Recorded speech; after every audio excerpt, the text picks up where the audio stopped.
გამარჯობა, თქვენ უყურებთ YouTube Ars Vectoriani და დღეისათვის წარმოგიდგენთ Photoshop-ის მეათე ვიდეო გაკვეთილს, სადაც გასწავლით ინსტრუმენტს სახელად Align Tool-ი. ეს ინსტრუმენტი დაგეხმარებათ პროგრამაში შემოტანილი ფიგურები და ობიექტები მოაწესრიგოთ და დაალაგოთ რაღაც გარკვეული წესის მიხედვით. ეს შეიძლება იყოს ერთი ხაზის გასწორი ფიგურების გასწორება. ეს ასევე შეიძლება იყოს ფიგურების გაცენტრება უშუალოდ ერთმანეთის მიმართ ან სამუშაო დაფის მიმართ. და ასევე შეგიძლიათ ფიგურებს შორის თანაბარი დისტანციის დაცვა იმისათვის, რომ ხელით არ იწვალოთ. განვიხილოთ რამდენიმე შემთხვევა. პირველი, თქვენს წინაშე არის წარმოდგენილი 4 ერთი ზომის ბურთი, რომლის ჰორიზონტალურ ზოლზე განლაგება მინდა, ისე რომ ისინი თანაბრად ან სწორად იყვნენ განლაგებული ერთმანეთის გასწვრივ და ასევე მათ შორის თანაბარი დისტანცია რომ იყოს. პირველ რიგში ეს მუქთული გააქტიურებული უნდა იყოს, უნდა მონიშნოთ 4-ვე მათგანი, შემდგომ ხედავთ რომ გააქტიურდება მუქთული შესაბამისი პარამეტრების ზოლი.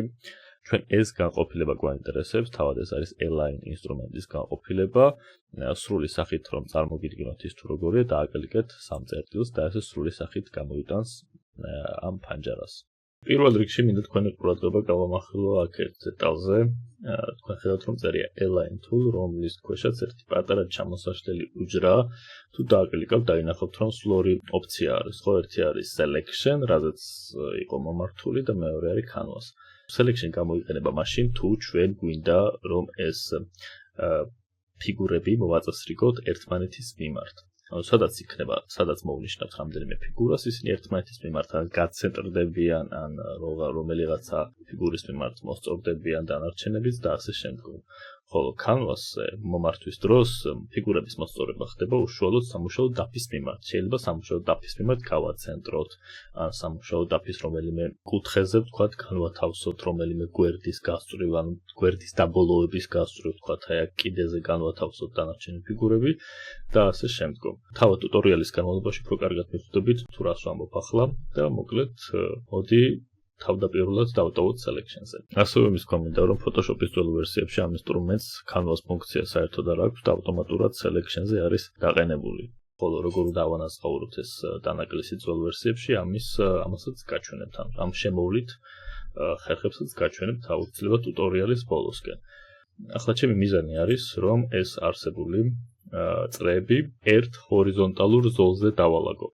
ამისათვის მე გავამადგება, როდესაც ჰორიზონტალურ ზოლზე დალაგება ხდება, გავამადგება ეს მეორე განყოფილება, ეს პირობითად ავიღოთ რომ ეს არის პირველი განყოფილება, ეს პირობითად ავიღოთ რომ არის მეორე განყოფილება, ეს მესამე, ეს მეოთხე და ეს მეხუთე. ჰორიზონტალურ ზოლზე სამუშაოდ მეორე და მეოთხე განყოფილება გამოდგება, ხოლო ვერტიკალურ ზოლზე სამუშაოდ პირველი და მესამე განყოფილება გამოდგება. ახლა მე მინდა რომ ესენი უბრალოდ ჰორიზონტალურად განვალაგო ერთ ხაზზე და ამისათვის მე გამოვიყენებ ამ მეორე განყოფილებას. მოკლედ, პირველ, მეორეს თუ მესამეს, რომელსაც არ უნდა დააკლიკოთ, სამივე შემთხვევაში ფიგურები გასწორდებიან ერთ ხაზზე. აი, თქვა დავაკლიკოთ პირველს. ხედავთ, რომ ყველაზე ზემოთ რომელი წრეც იყო, იმის გასწვრივ გათანაბრდნენ და განლაგდნენ დანარჩენი წრეებიც. ხოლო თუ თქვენ შუას დააკლიკავთ, მაშინ შუა წერტილი მოიძებნება ამ წრეებს შორის და იმ შუა წერტილის გაყოლებაზე განლაგდებიან ყველანი ერთად. ხოლო თუ ამ მესამე აიკონს დააკლიკავთ, ბუნებრივია ყველაზე ქვემოთ რომელი წრეც იქნება, იმის გასწვრივ განლაგდება დანარჩენი წრეებიც. ახლა როცა უკვე მე დავალაგე წრეები, მინდა რომ მათ შორის თანაბარი დისტანცია დავიცვა. ამისათვის მეორის ქვევით არსებული სამეული დამეხმარება. პირველ, მეორე ან მესამე აიკონს რომ დააკლიკოთ, სამივე შემთხვევაში ერთნაირ შედეგზე გავალთ, რადგანაც ერთნაირი ზომის ფიგურებს შორის დისტანციის დაცვისას ესენი იდეაში ერთი და იგივე ფუნქციებს ასრულებენ. განსხვავება მაშინ არის ხოლმე, როდესაც რაღაც განსხვავებული ზომის ფიგურები გვაქვს და რომელსაც დააკლიკავთ, მაშინ სხვაობას მოგცემთ ბუნებრივია. აი ამ შემთხვევაში კი თქვათ პირველს რომ დააკლიკოთ, ის გასწორდება ჩვეულებრივად, ხედავთ რომ დისტანციები გათანაბრდა. მეორეს რომ დააკლიკოთ, ზუსტად იგივე ანალოგიური შედეგი მიიღება, ხოლო თუ მესამეს დააკლიკავთ, აქაც იგივე ანალოგიური შედეგი დადგება. განვიხილოთ შემდეგი შემთხვევა. ახლა ჩვენ გვინდა რომ ფიგურები განვალაგოთ ვერტიკალურ სვეტზე ერთ სწორ ხაზზე. ისე მოვნიშნოთ ყველა მათგანი, შემდგომ დავაკლიკოთ ისევ ამ სამ წერტილს და ახლა უკვე ჩვენ ეს პირველი სამეული დაგვჭირდება. თუ თქვენ დააკლიკავთ პირველ აიკონს ამ სამეულიდან, დაინახავთ რომ ყველაზე მარცხნივ რომელი ფიგურაც არის, იმის გასწვრივ განლაგდებიან დანარჩენებიც. თუ თქვენ დააკლიკავთ შუა მათგანს, შუა წერტილს მონახავენ ეს ფიგურები და იმ შუა წერტილის გასწვრივ სვეტად განლაგდებიან წრეები. ხოლო თუ თქვენ მესამე აიკონს დააკლიკავთ, ბუნებრივია ყველაზე მარჯვნივ რომელი ფიგურაც არის, იმის აყოლებაზე განლაგდებიან დანარჩენებიც.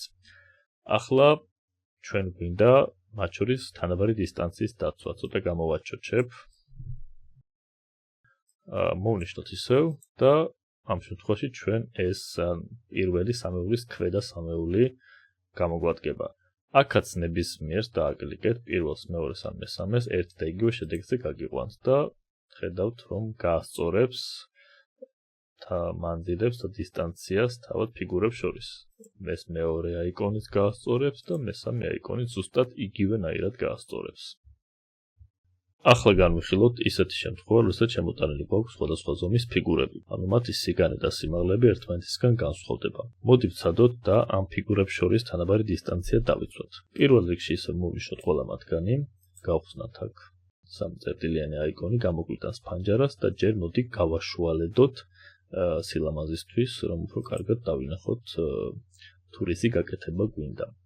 გავაშუალედეთ, როგორც ისეთ ვერტიკალურ სვეტზე განლაგებული ფიგურებისათვის ეს მარცხენა მხარე გამოგვადგება. მოკლედ გავაშუალედეთ და ახლა მინდა თანაბარი მანძილი დავიცვა ფიგურებს შორის. მოდი ახლა მე კიდევ უფრო აურევ მანძილებს, რომ უფრო კარგად დაინახოთ, როგორ უნდა დავიცვათ თანაბარი მანძილი.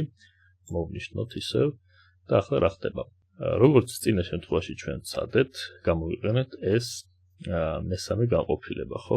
დავაკლიკოთ ახლა და ვცადოთ თუ რა შედეგებს მივიღებთ, ცოტა გამოვაჩოჩებ გვერდით, თუ რა შედეგებს მივიღებთ იგივე ფუნქციონალის გამოყენებით. დავაკლიკოთ და თქვენ დაინახავთ, რომ თლად ერთნაირი მანძილები არ არის, თქვა ხედავთ, რომ აი აქედან აქამდე ბევრად დიდი მანძილია, ვიდრე ვთქვათ აქედან აქამდე. ეს ძალიან თვალნათლივ ჩანს და ესე იგი რა ხდება?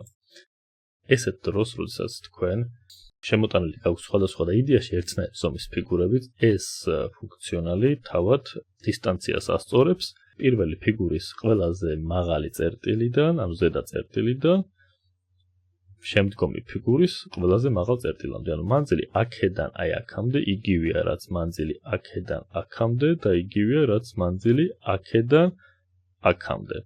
ხოლო თუ ჩვენ გამოვიყენებთ აი ამას, აქ ამ შემთხვევაში უკვე ქვედა, ანუ ქვევიდან დაიწყება მანძილების გაზომვა და გათანაბრება. ანუ მანძილი აქედან აი აქამდე იგივეა, რაც მანძილი აქედან აქამდე და იგივეა, რაც მანძილი აქედან აქამდე. ანუ ესე ათანაბრებს.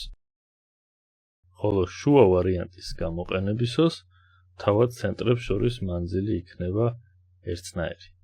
მაგრამ თავად მანძილი აი აქედან აქამდე ან აქედან აქამდე ამ ფუნქციას ეს ფუნქციონალი ვერ უზრუნველყოფს. ამისათვის ჩვენ გვაქვს ერთი აიკონი, აი ეს, რომელიც ვერტიკალურ სვეტზე განლაგებული სხვადასხვა ზომის ფიგურებისათვის გამოიყენება.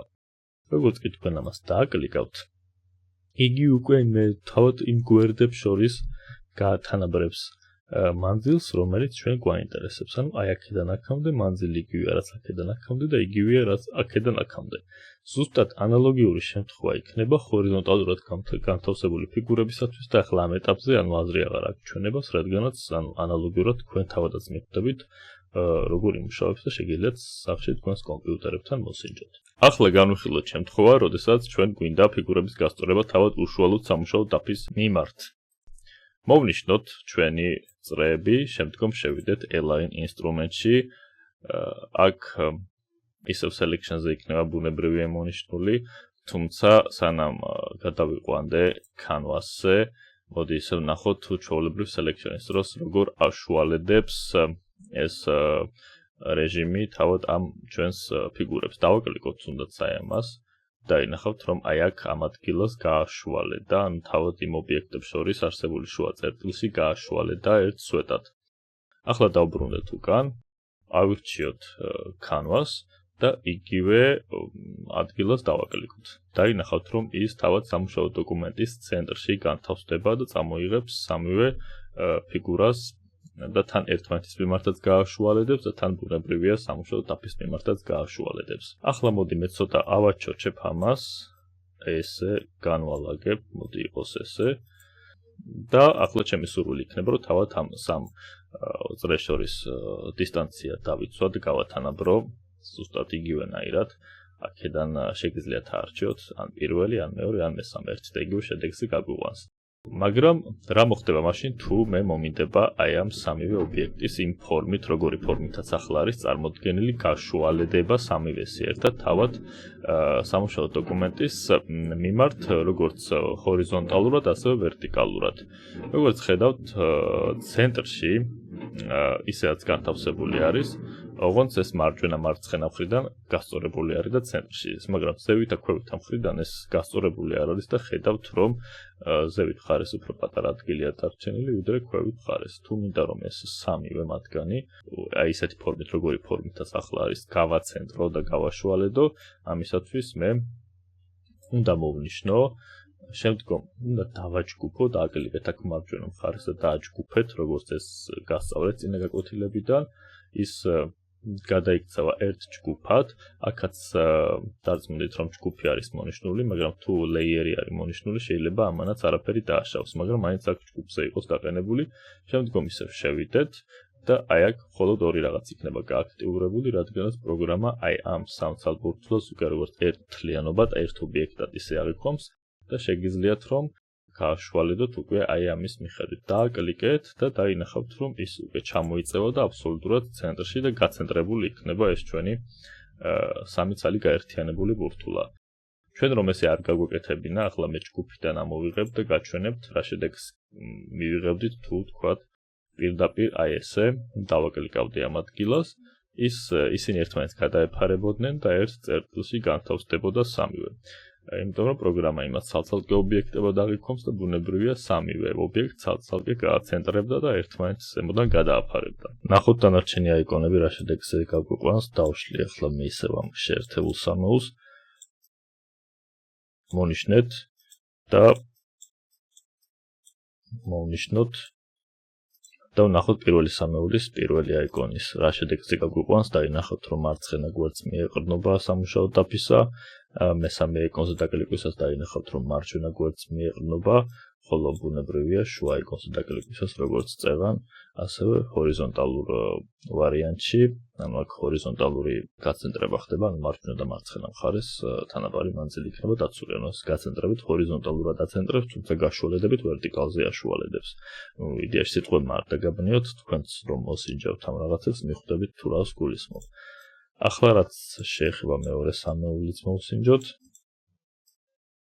მონიშნეთ. აქვე არ დაგავიწყდოთ, რომ ეს ყველაფერი ხდება იმ რეჟიმში, როცა canvas-ზე გვაქვს მომართული align tool-ი. ახლა მოვნიშნოთ მეორე სამეულის პირველი აიკონი, დაინახავთ, რომ სამუშაო დაფის ზედა გვერდს მიეყრდნობიან. ახლა მოვნიშნოთ მესამე აიკონი, დაინახავთ, რომ სამუშაო დაფის ქვედა გვერდს მიეყრდნობიან, ხოლო ბუნებრივია შუა აიკონზე დაკლიკვის დროს ისინი ვერტიკალურად გაცენტრდებიან სამუშაო დაფის მიმართ. განვიხილოთ ახლა მორიგი შემთხვევა. თუ თქვენს Photoshop-ში არ არის canvas ფუნქცია და მხოლოდ selection-ი გაქვთ და ეს canvas-ი არ გაქვთ, მაშინ თქვენ ვერ მოახერხებთ ნებისმიერი ობიექტის ან ობიექტთა ჯგუფის გაცენტრებას სამუშაო დაფის მიმართ. ამისათვის ერთი სხვა შემოვლითი ხერხი არსებობს, რომელსაც ახლა გასწავლით. ცოტა დააშორეთ თქვენი სამუშაო დაფა. ახლა რას ვაკეთებთ? მონიშნეთ პირველ რიგში თქვენი ობიექტი, შემდგომ მოვთულის ქვემოთ არსებულ ინსტრუმენტზე გადავალთ. ეს არის მოსანიშნი ინსტრუმენტი, რომელსაც აგიხსნით მოგვიანებით უფრო დეტალურად სხვა ტუტორიალში, მაგრამ ახლა მომიწევს რომ ამ ინსტრუმენტს შევეხო. მოკლედ დააკლიკეთ და დაინახავთ ჩამონათვალში პირველივე უნდა აირჩიოთ. ამ შემთხვევაში ოთხკუთხედის სანიშნი, იმიტომ რომ სხვები არის ელიფსი, ერთპიქსელიანი, სიგანე, სიგრძე და ასე შემდგომ. მოკლედ ოთხკუთხედი რომელიც არის ის აირჩიეთ. შემდგომ კურსორი მოაქციეთ სამუშაო დაფის გარეთ, ანუ ეცადეთ რომ სამუშაო დაფის გარედან დაიწყოთ მონიშნა. თავად ოთხკუთხედოვანი მონიშნა ზუსტად გავს თავისი ტექნიკით ჩვეულებრივი ოთხკუთხედის დახაზვის პროცედურას. დააკლიკეთ მაუსის მარცხენა მხარეს და საპირისპირო კუთხისკენ გადააჩოჩეთ ისე რომ ბოლომდე გასცდეთ სამუშაო დაფას. დაინახავთ რომ გამოჩნდა წყვეტილი ხაზები, აი ხედავთ კიდევაც, რაც ნიშნავს რომ ეს ლეიერი მონიშნულია. ახლა რას ვაკეთებთ? გადადით ისე move tool-ზე დააკლიკეთ, შემდგომ ხედავთ რომ აქ გააქტიურდება პირველი და მეორე სამეულები. პირველი სამეული როგორც იცით ჰორიზონტალურად გააცენტრებს თქვენს ფიგურას ან ფიგურათა ჯგუფს. დააკლიკეთ შუაში არსებულ აიკონს, იმიტომ რომ თუ აქ პირველს დააკლიკავთ ის მიაყუდებს, ესე რომ ვთქვათ, სამუშაო დაფის კიდეს, მესამე აიკონი, მეორე კიდეს, ხოლო შუა გააცენტრებს ჰორიზონტალურად. რაც შეეხება მეორე სამეულიდან შუა აიკონი გააცენტრებს უკვე თავად ვერტიკალურად. ეხლა შეგვიძლია ჩვენ მონიშნა მოხსნათ, იმიტომ რომ აუცილებელი არის, როცა დამთავრებთ თქვენ საქმეს, მონიშნა მოხსნათ. ეს შეგიძლიათ select-დან დააკლიკეთ select menus bar-დან, შემდგომ მეორე ჩამონათვალში მეორე რაც წერია deselect, ანუ მონიშნის მოხსნას დააკლიკოთ, ან კლავიატურიდან Ctrl-D. აი ესე მოიხსნება მონიშნა. ზუსტად ანალოგიურად თქვენ შეგიძლიათ იხელმძღვანელოთ მაშინ, თუ ერთი ობიექტის ნაცვლად მრავალი ობიექტი გაქვთ ერთად შეჯგუფებული, მაგალითად პირობითად თქვათ სამი ობიექტია. აქ ჯერ უბრალოდ უნდა თქვათ გააშუალედოთ ეს თქვენი სურვილის ამ შეგიძლიათ უბრალოდ ესე როგორც ეხლა და მაქვს დალაგებული, ისევე შეგიძლიათ გააცენტროთ ამ მდგომარეობაში, უბრალოდ სილამაზისთვის გავაშუალედებ.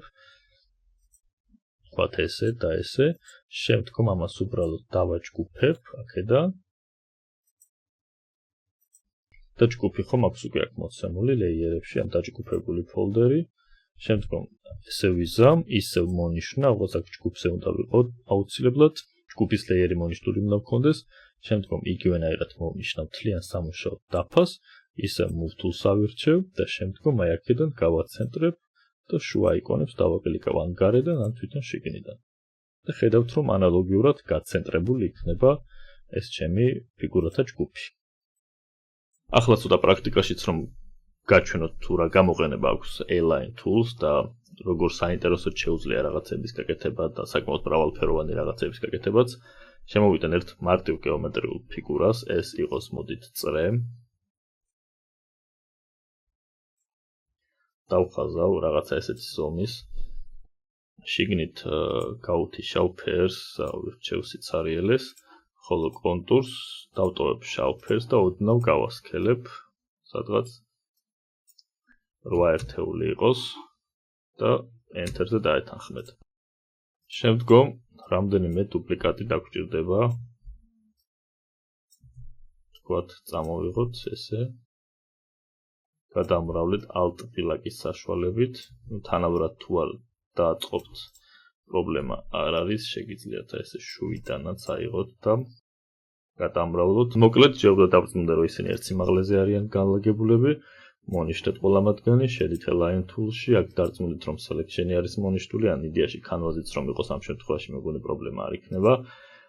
ჯერ გააშუალეთ თუ დაჭირდება, თუ ერთ სიმაღლეზე არ იქნებიან მაინც, დააკლიკეთ ამას, ან ნებისმიერ მათგანს, ხოლო შემდგომ მათ შორის დისტანცია რომ დავიცვათ, აქედან დავაკლიკოთ მოდი შუას და დაინახავთ რომ მათ შორის დისტანცია უკვე დაცულია. ახლა მე ამ რგოლებს ერთ ჯგუფად გავაერთიანებ, მონიშნეთ ყველა მათგანი და მარჯვენა კლიკი აქედან და group from layers. მე OK-ზე დაეთანხმეთ, აქ შეგიძლიათ group-ზე გადაიყვანოთ, აი აქედან. ახლაც მინდა რამდენიმე დუპლიკატი გავაკეთო ამ ერთი რგოლების ტრიქონისგან. დავაკლიკოთ ისევ alt ღილაკს და ჩამოვაჩოჩოთ ქვემოთ რამდენიმე ცალი.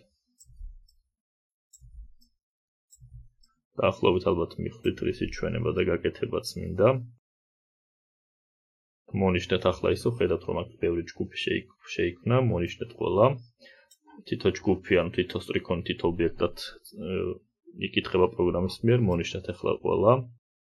ჯერ ერთმანეთის მიმართ გააშუალედეთ, თუ კი ეს საჭიროებას მოითხოვს. შემდგომ ეს სამეული გამოგადგებას დააკლიკეთ მაქედან ნებისმიერს და გააშუალედებს თქვენს ამ წრეების ტრიქონებს. ხედავთ რომ საკმაოდ ლამაზი პატერნი მივიღე და შეგიძლიათ ესეთი მარტივი დეტალისგან ძალიან მრავალი ვარიაციის მიღება, შეგიძლიათ თქვენი ფანტაზია ჩართოთ, შეგიძლიათ წრის მაგივრად ვარსკვლავი, ოთხკუთხედი, ხუთკუთხედი, რვაკუთხედი გამოიყენოთ, ასე სხვადასხვანაირი განლაგება შეგიძლიათ რომ მოუფიქროთ და ძალიან კარგი და ბევრი საინტერესო და ლამაზი რაღაცების მიღება შეიძლება. ბუნებრივია ასევე შეგიძლიათ თითოეული მათგანის რედაქტირება, ფერი გინდა თუ სისქე გინდა ნებისმიერ მათგანს და არედაქტირებთ. Grupიდან აქ layers-ი გადაიყვანეთ, შემდგომ მაუსით გადაატარეთ ან დააკლიკეთ იმას, რომლის რედაქტირებაც გინდათ, აი მაგალითად ახლა მე ამ წრის რედაქტირება მინდა დავუშვათ, დავაკლიკეთ და ხედავთ რომ აქ პირდაპირ გამომიტანა, მომინიშნა ეს layer-ი, რომელზეც ეს წრი არის განთავსებული, შემდგომ მისი პარამეტრების ზოლი აქ გამოჩნდა, ხედავთ რომ აი აქ შემიძლია ფერი შეუცვალო, ვთქვათ, მივცე ეს ფერი, ხედავთ რომ ეს ფერი მიენიჭა, შემიძლია საერთოდ სისქეც შეუცვალო, ძალიან გავასქელო, ან ძალიან დავაწვრილო. ასევე შეგიძლიათ მთლიანობაში მთლიანად ყველა მათგანს შეუცვალოთ. ფერი, სისქე ერთად და ასე შემდგომ. დღეისათვის კი სულ ეს იყო. შემდგომი გაკვეთილისთვის ძალიან მალე დაგებრუნდებით. თუ მოგწონთ ჩემი ვიდეოები, გამოიწერეთ ჩემი არხი. ეს ძალიან დიდი სტიმული არის ჩემთვის. ახლა კი დროებით მომავალ შეხვედრამდე.